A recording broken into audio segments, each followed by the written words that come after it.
যে ঐক্যের জোরে দেশকে ফ্যাসিস্টদের কবল থেকে বাঁচানো সম্ভব হয়েছিল, আজ সেই ঐক্যের অভাবেই ফ্যাসিস্টদের আনন্দের খোরাক জোগাবে। দেশের বর্তমান পরিস্থিতি নিয়ে সামাজিক যোগাযোগ মাধ্যমে পরপর এমনই দুটি স্ট্যাটাস দিয়েছেন নির্মাতা মোস্তফা সরওয়ার ফারুকী।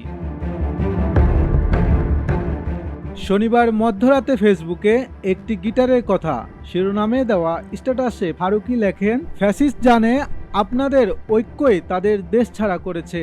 এখন আপনাদের অনৈক্য তাদের ফেরার রাস্তা যদিও বা নাও করে, অ্যাটলিস্ট আপনাদের ঝগড়াঝাটি তাদের শান্তি দিবে।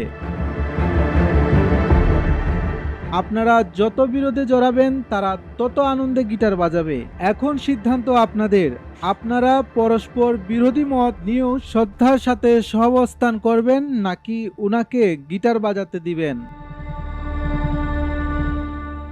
এরপর আরেকটি স্ট্যাটাসে এই নির্মাতা লেখেন, বিপ্লব হ্যাজ টু ম্যানি ফাদার্স নাও। সবাই মনে করেছে এই বিপ্লব তার, সুতরাং দেশটি উনি বা উনারা যেভাবে চাচ্ছে সেভাবেই গুছাতে হবে, চলতে হবে, যেটা ফ্যাসিস্ট সরকারও মনে করত। এই আন্দোলনে জনগণ কোনো দলের বা বিশেষ মতাদর্শ নিয়ে যোগ দেয়নি, সে কথা উল্লেখ করে তিনি লেখেন, প্রিয় ভাই ও বোনেরা, 5 আগস্ট কোনো বিশেষ মতাদর্শের পক্ষে কোনো ম্যান্ডেট প্রদান করে নাই জনগণ। এটা পরিষ্কার মাথায় রাখা ভালো। 5 আগস্ট জনগণ হাসিনার দুঃশাসন থেকে মুক্তির রায় দিয়েছে।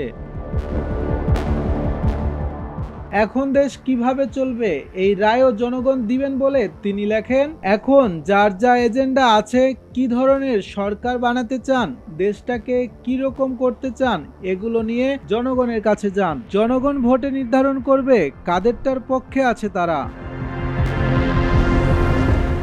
ফরহাদ হোসেন, ভোরের পাতা।